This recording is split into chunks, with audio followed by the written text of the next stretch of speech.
আসসালামু আলাইকুম। Chart canvas চ্যানেলে সবাইকে স্বাগতম। আশা করি সবাই ভালো আছেন। আজকের ভিডিওতে আমরা ম্যারিকো বাংলাদেশ এই স্টকটার 2023-24 অর্থ বছরের সেকেন্ড কোয়ার্টারের ফাইন্যান্সিয়াল ডেটা অ্যানালাইসিস করার চেষ্টা করব। আশা করি পুরো ভিডিওতে আপনারা আমাদের সাথেই থাকবেন। শুরুতেই ছোট করে একটু বলে নিচ্ছি, ম্যারিকো বাংলাদেশ আগে শুধুমাত্র প্যারাশুট নারিকেল তেল বিক্রি করে থাকলো, এখন বর্তমানে ওদের বেশ কয়েকটি ব্র্যান্ড মার্কেটে প্রচলিত আছে, যার মধ্যে সাফলা, সেট ওয়েট, প্যারাশুট, তারপর parachute baby, just for baby, তো স্টুডিও এক্স, তাদের এরকম আরো বেশ কিছু ব্র্যান্ড বাজারে প্রচলিত আছে।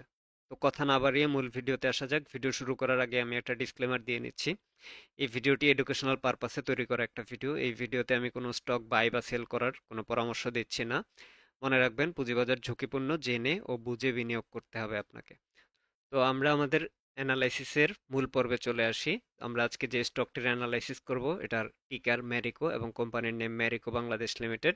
এটি 1999 সালে প্রতিষ্ঠিত হয়েছিল। শেয়ার বাজারে ফার্মাসিউটিক্যালস অ্যান্ড কেমিক্যালস সেক্টরে এটি লিস্টেড এবং এটি এ ক্যাটাগরির একটি স্টক।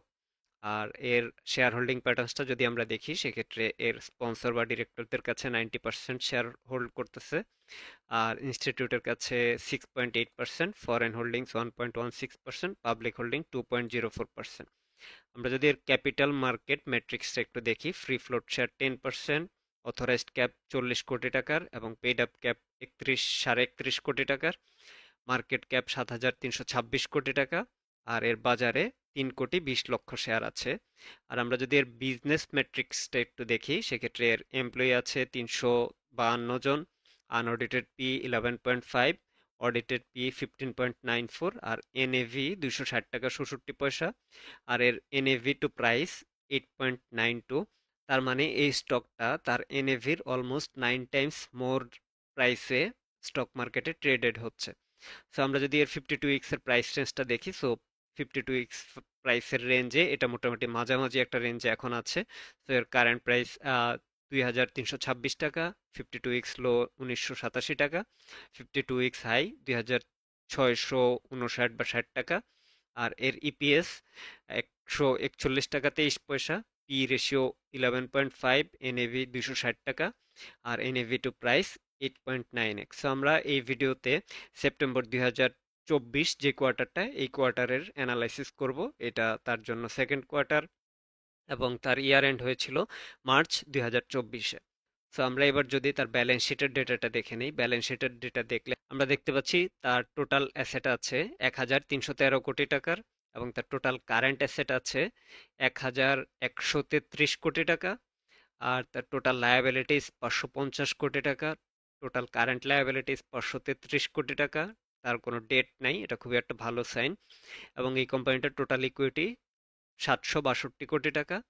তার পিপিইতে আছে এখন 169 কোটি টাকা, ইনভেন্টরিতে আছে 282 কোটি টাকা, রিটেন্ড আর্নিংস 705 কোটি টাকা, আর টোটাল রিসিভেবলসেও কোনো টাকা নাই, এটাও একটা ভালো সাইন।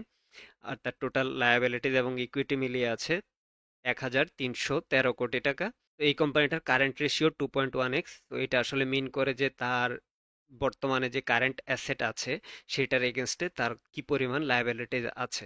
তো এটা থেকে আমরা দেখতে পাচ্ছি যে তার কারেন্ট লায়াবিলিটিসের ডাবল তার কারেন্ট অ্যাসেট আছে বর্তমানে। তার মানে আসলে তার অ্যাসেটের, কারেন্ট অ্যাসেটের হাফ তার কারেন্ট লায়াবিলিটিস, যেটা আমরা এখানে দেখতে পাচ্ছি। তো আমরা যদি এই কোম্পানিটার টোটাল অ্যাসেটস দেখি, সো টোটাল অ্যাসেটস দেখলে আমরা দেখতে পাচ্ছি যে এই কোম্পানিটা তার টোটাল অ্যাসেটস গ্র্যাজুয়ালি বাড়াতে সক্ষম হচ্ছে। এইখানে সেপ্টেম্বর 2024 পর্যন্ত ডেটা নেওয়া আছে, that means half yearly data. তো এইখানে এটা হয়তো কিছুটা বাড়বে। আর এইখানে টোটাল লায়াবিলিটিস যদি দেখি, লায়াবিলিটিসটাও আসলে বাড়তেছে। একই সাথে এইখানেও আসলে সেপ্টেম্বর 2024 পর্যন্ত ডেটা নেওয়া আছে।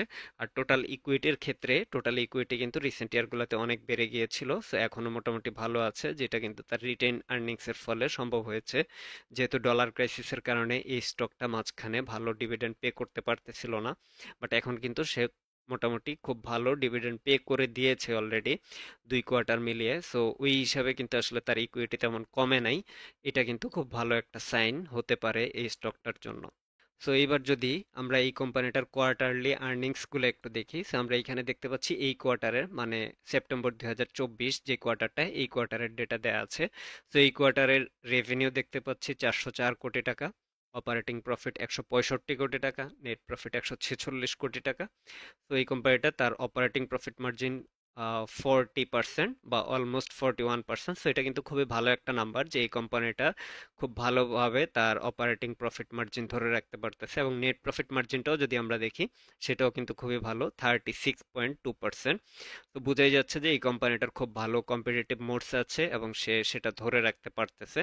এবার যদি আমরা জাস্ট গ্রোথ ডেটাগুলো একটু দেখি, রেভিনিউ গ্রোথ ছিল এই কোম্পানিটা 7.79%। সো এই জায়গাটায় আমরা একটু বেটার আশা করি, কারণ আমাদের ডাবল ডিজিট করে বাড়লে সেটা আসলে একটু ভালো হতো, বাট এখন যেহেতু ইনফ্লেশনারি টাইম চলতেছে এবং একই সাথে ম্যারিকো বাংলাদেশ অনেকে হয়তো জেনে থাকবেন যেটা কিন্তু ইন্ডিয়ান একটা কোম্পানি। তো লাস্ট কোয়ার্টারটা কিন্তু আমাদের দেশে ইন্ডিয়ান প্রোডাক্ট বয়কটের একটা ক্যাম্পেইন চলতেছিল, সেই হিসাবে কিন্তু রেভিনিউ গ্রোথ 7.79% কিন্তু খুব খারাপও বলা যাবে না।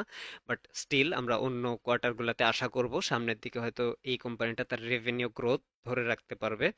এবং অপারেটিং প্রফিট গ্রোথটা যদি দেখি, সো রেভিনিউ গ্রোথে কিন্তু ডিক্লাইনিং মোডে থাকলেও তার অপারেটিং প্রফিট গ্রোথটা কিন্তু সে আবার ডাবল ডিজিটে গ্রো করতে পারছে, এবং তার নেট প্রফিট গ্রোথ কিন্তু 16.3%। সো এই কোম্পানিটার যেই ম্যানেজমেন্ট, তারা যে খুব ভালো ম্যানেজমেন্টের পরিচয় দিচ্ছে, এটা কিন্তু বোঝাই যাচ্ছে যে তাদের রেভিনিউ কিছুটা কম আসলেও, কম না আসলে ঠিক, বাট ম্যারিকোর কাছ থেকে আমাদের যে পরিমাণ এক্সপেকটেশন ওই তুলনায় কম, বাট স্টিল 7.79% কিন্তু অনেক ভালো। যেহেতু আমাদের লাস্ট কোয়ার্টারে আসলে বিভিন্ন রকম সমস্যা ছিল, আমাদের দেশে আন্দোলন ছিল, এরপরও 7.79% তার রেভিনিউ গ্রোথ এসেছে, যেটা ম্যারিকোর অ্যাভারেজের চাইতে একটু ডাউন, বাট স্টিল এটাও কিন্তু খুব ভালো একটা নাম্বার। তারপরেও কিন্তু তার অপারেটিং প্রফিট গ্রোথ আর নেট প্রফিট গ্রোথে কিন্তু এই কোম্পানিটা কিন্তু তার রেভিনিউ গ্রোথের যেই একটা ডাউন বা একটু কম আসলো, সেটার ইফেক্ট কিন্তু এই কোম্পানিটার ম্যানেজমেন্ট কিন্তু পড়তে দেয় নাই। তো এটা কিন্তু খুব ভালো একটা সাইন। আমরা এই কোয়ার্টারের বা 3 মাসের ডেটা দেখলাম, এবার আমরা 6 মাসের ডেটা একটু দেখে নিই। তো 6 মাসে রেভিনিউ ছিল 840 কোটি টাকা, এবং অপারেটিং প্রফিট ছিল 360 কোটি টাকা, নেট প্রফিট ছিল 319 কোটি টাকা। তো অপারেটিং প্রফিট মার্জিন 42.88%। সো এটা কিন্তু বোঝা যাচ্ছে যে এর আগের যে কোয়ার্টারটা, ওই কোয়ার্টারটা তো এই কোম্পানিটা খুব ভালো করেছিল, যেই কারণে এইখানে 40% থাকার পরও এখানে 42 বা 43% অলমোস্ট আছে। দ্যাট মিনস কিন্তু আগের কোয়ার্টারটা তো ভালো করেছিল, এবং এইখানে নেট প্রফিট মার্জিনও যদি দেখি এইখানেও কিন্তু কারেন্ট কোয়ার্টারের চেয়ে বেশি আছে। তার মানে কিন্তু এই কোম্পানিটা তাদের management almost 40% plus operating profit margin এবং 40%-এর কাছাকাছি নেট প্রফিট মার্জিন রাখতে সক্ষম হচ্ছে। তো আমরা যদি রেভিনিউ গ্রোথটাও দেখি, আগের কোয়ার্টারের রেভিনিউ গ্রোথটা বর্তমান কোয়ার্টারের চেয়ে একটু বেশি ছিল, যেখানে অ্যাভারেজ করে যেটা এসেছে আসলে 8.94%।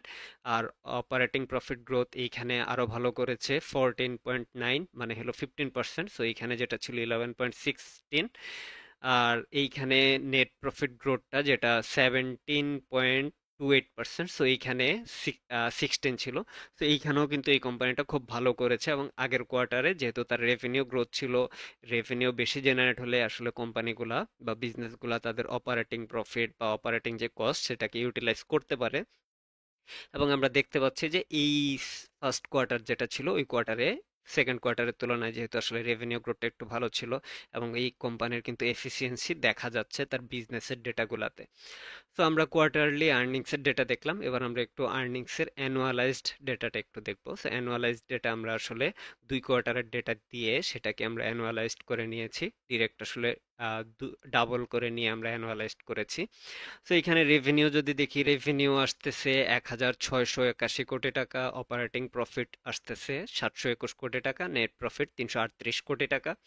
এবং আমরা যদি 5 বছরের তার যেহেতু অ্যানুয়ালাইজ করেছি, আমরা মেইনলি আসলে অ্যানুয়ালাইজ করেছি তার প্রিভিয়াস ইয়ারগুলোর সাথে তুলনা করার জন্যই। তো আমরা যদি 5 বছরের রেভিনিউ সিএজিআরটা দেখি, সেটা 11.41%। এটা কিন্তু খুবই ভালো একটা নাম্বার, ডাবল ডিজিট নাম্বারে সে তার রেভিনিউ গ্রো করতে পারতেছে, এটা কিন্তু খুব ভালো একটা সাইন। আর 10 বছরের সিএজিআর যদি দেখি, সেটা 10.11%। সো এটাও কিন্তু খুবই ভালো। আর বাট তার নেট প্রফিট গ্রোথটা যদি দেখি, নেট প্রফিট গ্রোথটা কিন্তু খুবই ভালো। সো এইখানে তার রেভিনিউ গ্রোথটা ছিল 11.41%, আর নেট প্রফিটে কিন্তু তার সিএজিআর যেটা 5 বছরের সেটা হয়ে গেছে 19.2%। 0.25%। সো অলমোস্ট ডাবল করে ফেলেছে। এবং তার 10 বছরের নেট প্রফিটের সিএজিআর যদি দেখি, এইখানেও কিন্তু 18.23%। সো বোঝা যাচ্ছে যে এই কোম্পানিটা কিন্তু তার রেভিনিউ যাই আসতেছে, রেভিনিউ ইনক্রিজ করতেছে, একই সাথে সে কিন্তু তার কস্ট কাটিং বা এফিসিয়েন্সি ম্যানেজ করে তার যেই নেট প্রফিটে সেটার কিন্তু সে নিয়ে আসতেছে। এবং তার রেভিনিউ যা আসতেছে এটার কিন্তু ফুল ইফেক্টই তার নেট প্রফিটে সে সেটা রিফ্লেক্ট করাইতে পারতেছে। এটা কিন্তু খুব ভালো একটা সাইন, ভালো ম্যানেজমেন্টের একটা সাইন। সো আমরা যদি দেখি অপারেটিং প্রফিট মার্জিন, এইখানে যেহেতু আসলে আমরা এটাকে অ্যানুয়ালাইজড করেছি, সো এটা নিয়ে স্পেশালি কিছু বলার নাই। অপারেটিং প্রফিট মার্জিন 42.88%, আর নেট প্রফিট মার্জিন 37.95%। আমরা যদি তার আর্নিংস পার শেয়ারটা দেখি, সো এইখানে অ্যানুয়ালাইজড মার্চ 25 এর আর্নিংস পার শেয়ার দেওয়া আছে, যেটা অ্যারাউন্ড 200 টাকার মতো। তো এটা হয়তো কিছুটা কম বেশি হতে পারে, যেহেতু আসলে আমরা অ্যানুয়ালাইজড করে নিয়েছি। বাট এর আগের গুলো যদি দেখি, আমরা কিন্তু গ্র্যাজুয়ালি ইনক্রিজ মোডেই দেখতে পাচ্ছি এই কোম্পানিটাকে। আর এইখানেও আমাদের যেই এস্টিমেশন, সেইখানেও মনে হচ্ছে যে এই কোম্পানিটার আর্নিংস বাড়বে আসলে। আর রেভিনিউ ভার্সাস তার কস্ট অফ গুডস সোল্ডটা যদি দেখি, এটাও আসলে মার্চ 25 এর ডেটা অ্যানুয়ালাইজড করা। তো আমরা দেখতে পাচ্ছি যে রেভিনিউ তার মোটামুটি একটা পেসে বাড়তেছে, আর তার কস্ট অফ গুডস সোল্ড কিন্তু সে অলমোস্ট একটা জায়গায় কিন্তু আটকে রেখেছে। কারণ রেভিনিউ এইখানে দেখেন যে এই ক্যান্ডেলটা বা এই যে একটা বার, এই বারের কিন্তু অলমোস্ট ডাবল, এই বারটা বা এই বারটা কিন্তু ডাবলের কাছাকাছি। বাট সেই তুলনায় কিন্তু কস্ট অফ গুডস সোল্ড কিন্তু তেমন বাড়ে নাই। আর গ্যাপটা কিন্তু বোঝাই যাচ্ছে যে এই দুইটা লাইনের গ্যাপটা কিন্তু বড় হচ্ছে। দ্যাট মিনস কিন্তু এই কোম্পানিটা তার বা এই কোম্পানির ম্যানেজমেন্টটা কিন্তু তার কস্ট অফ গুডস সোল্ডটাকে কন্ট্রোল করে খুব ভালোভাবে কোম্পানিটাকে ম্যানেজ করতেছে। আর আমরা যদি তার নেট প্রফিট মার্জিনটা দেখি, নেট প্রফিট মার্জিনও কিন্তু আসলে গত 10 বছরে সে 20% থেকে শুরু করে এটাকে কিন্তু বাড়াতে বাড়াতে অলমোস্ট 40%-এর কাছাকাছি নিয়ে এসেছে। তো এটা কিন্তু খুবই ভালো একটা সাইন। 20% নেট প্রফিট মার্জিন থাকলেও কিন্তু মোটামুটি বাজারে তার কম্পিটিটিভ মোডস আছে বলা যায়। তো এই কোম্পানিটা কিন্তু তার কম্পিটিটিভ মোডস দিন দিন বাড়িয়ে চলতেছে। সেটা তার এই যে বিজনেস ডেটা বা নেট প্রফিট মার্জিন দেখলেই বোঝা যাচ্ছে। তো অলরেডি সে গত বছর 30% প্লাস করে ফেলেছে, নেক্সট ইয়ারে সেটা হয়তো 37 বা 35%-এর মতো কিছু একটা হবে। তো আমরা এই পর্যায়ে কিছু রেশিও দেখে নিব।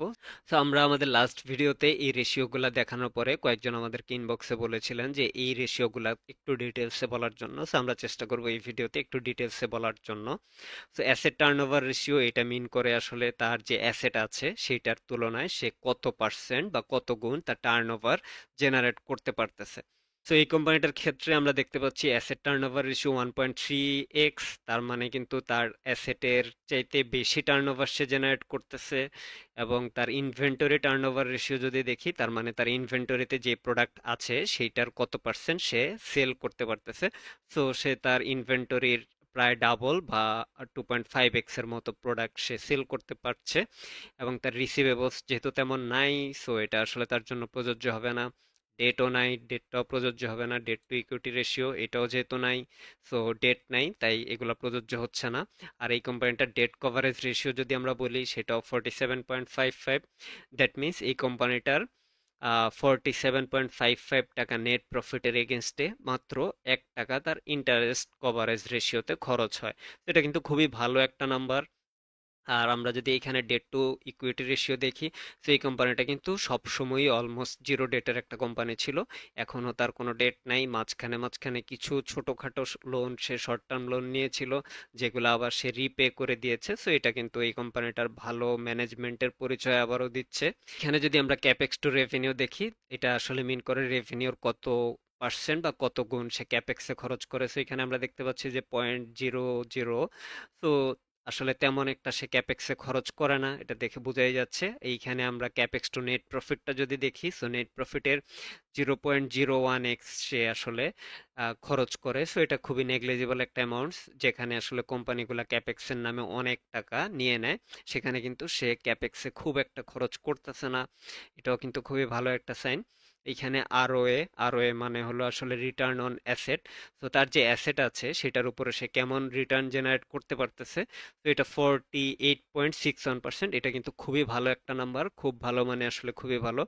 কারণ আপনি বর্তমানে বাংলাদেশের ইন্টারেস্ট রেট সর্বোচ্চ লেভেলে আছে, যেটা অলমোস্ট 13% বা 13%-এর মতো। সো 13% যদি থাকে, সেইখানে কিন্তু এই কোম্পানিটা আপনার অ্যাসেটের এগেনস্টে আপনাকে 48% আরওএ জেনারেট করে দিচ্ছে। তো 13 এর এগেনস্টে 48 যদি বলি, তার মানে কিন্তু এই কোম্পানিটা আপনি ব্যাংকে টাকা রাখার চাইতে আপনার অ্যাসেটকে আরো ভালোভাবে সে কিন্তু যে আপনার অ্যাসেটটাকে আরো ভালোভাবে সে হ্যান্ডেল করতে পারতেছে।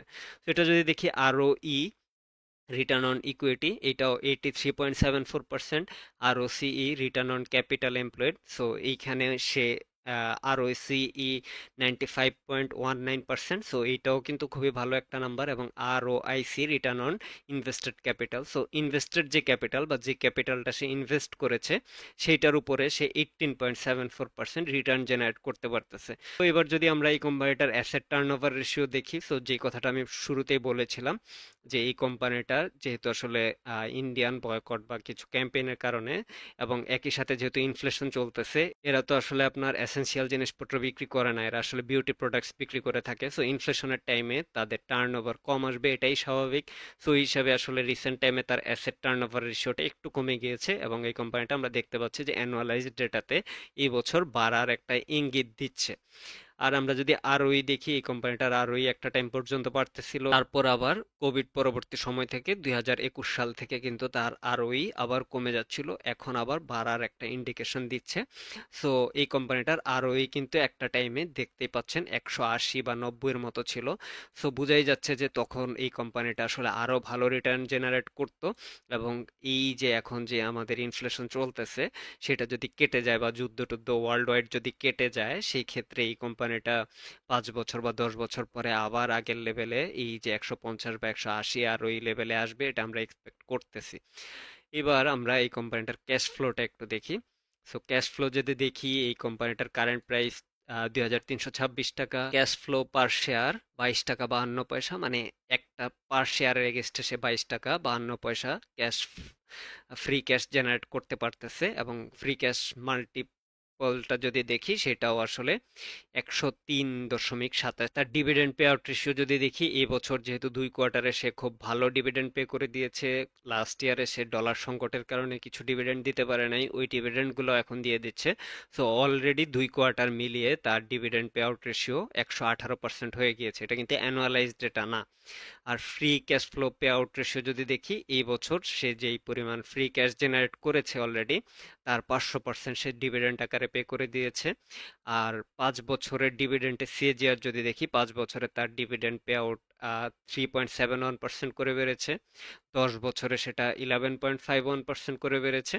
আর 5 বছরে তার ফ্রি ক্যাশ জেনারেটিং পাওয়ার, যেটা এই বছর মাইনাস এসেছে, 10 বছরও সেটা মাইনাস, কারণ আমরা দেখতে পাচ্ছি যে এখানে মার্চ 2016-তে তার ফ্রি ক্যাশ ফ্লো বা ফ্রি ক্যাশ জেনারেশন অনেক বেশি ছিল, ফ্রি ক্যাশ ফ্লো বেশি ছিল।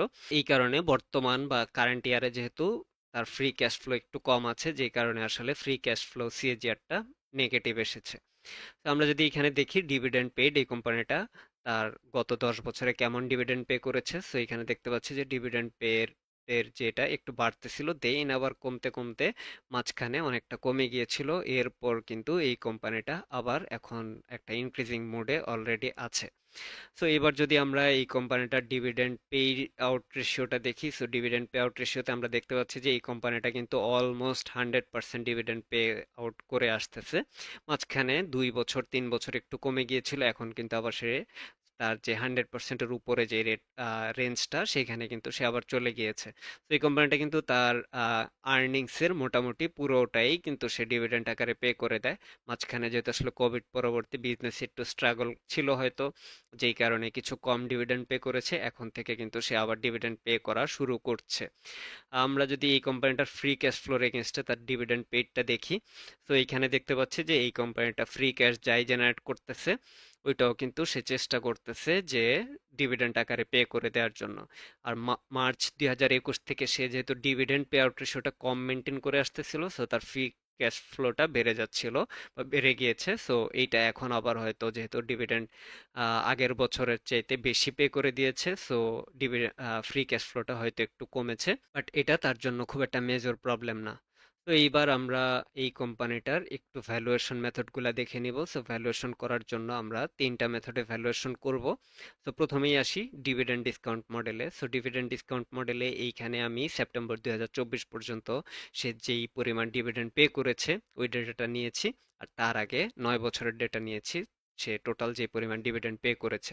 সো দেখতে পাচ্ছি যে এইখানে এই কোম্পানিটার অ্যাভারেজ গ্রোথ রেট 25%। তার মানে এই কোম্পানিটা কিন্তু তার ইয়ার অন ইয়ার 25% করে অ্যাভারেজে আগের বছরের চাইতে বেশি করে ডিভিডেন্ড দিয়ে আসতেছিল। আর এইখানে আমরা ডিসকাউন্ট রেট ধরেছি 12.79%, যেটা আসলে বর্তমানে 20 বছরের ট্রেজারি বন্ডের যে ইল্ড সেটা। সো আমরা সেই হিসাবে আসলে ডিসকাউন্ট রেট 20 বছরের ট্রেজারি বন্ডের ইল্ডকে ধরে এসেছি। আর এই কোম্পানিটার শেয়ার আউটস্ট্যান্ডিং আছে, যেটা অলরেডি একবার বলেছি, 3,20,00,000। তো এই কোম্পানিটার আসলে অ্যাভারেজ গ্রোথ রেট যেহেতু 25.11%, সো আমরা ধরে নিচ্ছি যে নেক্সট 10 ইয়ার্স গড়ে এই কোম্পানিটা তার dividend pay out ratio average 10% করে বাড়াতে পারবে। তো আমরা যদি 10% করে বাড়াই সেই ক্ষেত্রে এই কোম্পানিটার ইন্ট্রিনসিক ভ্যালু আসে ডিভিডেন্ড ডিসকাউন্ট মডেলে 4,731 টাকা। তো এইটা হিসাবে দেখা যাচ্ছে যে অলমোস্ট 100% আন্ডার ভ্যালুড। তো আমরা এইখানে গ্রোথ রেটটা আর একটু কমিয়ে ধরতে পারি, যেহেতু আমরা আসলে 10 বছরের ফোরকাস্ট করতেছি। সো আমি ধরলাম এটা 8% করে যদি বাড়ে, সেই ক্ষেত্রেও কিন্তু এই কোম্পানিটা দেখতে পাচ্ছেন যে মার্জিন অফ সেফটি 16%, বা তার ইন্ট্রিনসিক ভ্যালু আসে 2,705 টাকা। তো এটাকে কিন্তু 10% ধরলে অলমোস্ট 100% আসে, সেটা আপনারা অলরেডি দেখলেন। তো এইবার আমরা ডিসকাউন্টেড ক্যাশ ফ্লো মেথডে এই কোম্পানিটার ভ্যালুয়েশন করব। সো এইখানে আমরা ফ্রি ক্যাশ ফ্লোটা অ্যানুয়ালাইজড একটা ফ্রি ক্যাশ ফ্লো নিয়েছি। আর এইখানে দেখতে পাচ্ছি যে এই বছরটায় তার গ্রোথটা নেগেটিভ ছিল। আর আমরা অ্যাভারেজ গ্রোথ রেট দেখতে পাচ্ছি 7% করে তার ফ্রি ক্যাশ ফ্লো বেড়েছে অ্যাভারেজ। আর এইখানে যদি আমরা এইখানে আসলে বাংলাদেশের যে জিডিপির গ্রোথ রেট সেটা বর্তমানে ওয়ার্ল্ড ব্যাংক সেটাকে 4% বলে দিয়েছে, আমরা তারপরে একটু সেফ সাইডে থাকার জন্য এটাকে 2.5% করে গ্রোথ রেট ধরেছি।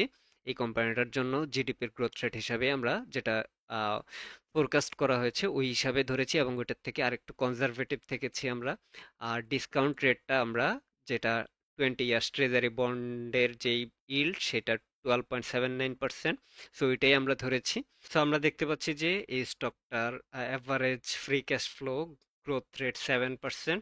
তো আমরা যদি ধরে নেই যে সামনের বছরগুলোতেও এই স্টকটা 7% করেই বাড়বে, যেহেতু আসলে রিসেন্ট টাইমগুলোতে বা কোভিড পরবর্তী এই স্টকটার যেহেতু বিজনেস একটু স্ট্রাগল ছিল, তো আমরা ধরে নিচ্ছি যে আগের অ্যাভারেজের সমান করেই এই স্টকটা বাড়বে। মাঝখানে কিন্তু তারা একটা ফ্যাক্টরি করেছে, তাদের তৃতীয় ফ্যাক্টরি, সো তখন কিন্তু আসলে ক্যাশ ফ্লো কমে গিয়েছে। সো এখন যেহেতু আসলে আর এক্সপান্ড নিয়ার ফিউচারে অ্যাটলিস্ট আমরা দেখতেছি না, তো আমরা ওই ওই হিসাবে আসলে গ্রোথ রেটটা 7% যদি ধরি, 7% ধরলে আমরা দেখতে পাচ্ছি যে এই স্টকটার ইন্ট্রিনসিক ভ্যালু আসে 2,385 টাকা, যেটা 3.75% আন্ডার ভ্যালুড। তো এইবার আমরা রেসিডুয়াল ইনকাম মডেলে এই স্টকটার ভ্যালুয়েশনটা দেখে নেব। তো আমরা দেখতে পাচ্ছি যে এই কোম্পানিটার ইকুইটি গ্রোথ রেট 10 ইয়ার্সে ছিল 24.23%, আর তার net profit after tax growth rate ছিল 18.68%। আমরা এই কোম্পানিটার ক্ষেত্রে আমরা ধরে নিচ্ছি যে তার net profit after tax growth rate সামনে থাকবে 10%। এই কোম্পানিটা তাদের আরো কিছু ব্র্যান্ড মার্কেটে দাঁড় করানোর চেষ্টা করতেছে, সো আমরা ধরে নিচ্ছি যে 10% তার net profit after tax rate growth রেটটা থাকবে। আর ইকুইটি গ্রোথ রেট আগে একটু বেশি ছিল, বাট আমরা এখন একটু কনজারভেটিভ থেকে আমরা ধরে নিই যে 10% থাকবে। সেক্ষেত্রে রিসিডুয়াল ইনকাম মডেলে এই কোম্পানিটার ভ্যালুয়েশন পাচ্ছি 32.92% আন্ডার ভ্যালুড, মানে তার ইন্ট্রিনসিক ভ্যালু দাঁড়ায় 3,056 টাকা। এবার আমরা যে তিনটা ভ্যালুয়েশন মেথডেই তার ভ্যালুয়েশন করলাম এটার একটা সামেশন আমরা দেখি। সো ডিসকাউন্টেড ক্যাশ ফ্লো মেথডে আমরা পেয়েছি 2,385 টাকা, রিসিডুয়াল ইনকাম মডেলে 3,056 টাকা, ডিভিডেন্ড ডিসকাউন্ট মডেলে আমরা পেয়েছি 2,705 টাকা। এবং আমরা যদি এই তিনটার অ্যাভারেজ করি সেই ক্ষেত্রে দাঁড়ায় 2,716 টাকা, যেটা 18.1% আন্ডার ভ্যালুড। তো এই ছিল আমাদের মোটামুটি ম্যারিকো বাংলাদেশ এই স্টকটার Q2 অ্যানালাইসিস। তো ভিডিওটি আপনাদের কেমন লেগেছে অবশ্যই কমেন্টে জানাবেন। আর যারা যারা আমাদের চ্যানেলে এখনো সাবস্ক্রাইব করেন নাই, প্লিজ সাবস্ক্রাইব দ্য চ্যানেল। আর যারা অলরেডি সাবস্ক্রাইব করে ফেলেছেন তারা কমেন্টে জানাবেন নেক্সট কি ধরনের ভিডিও আপনারা আমাদের কাছ থেকে দেখতে চান। ধন্যবাদ সবাইকে। আসসালামু আলাইকুম।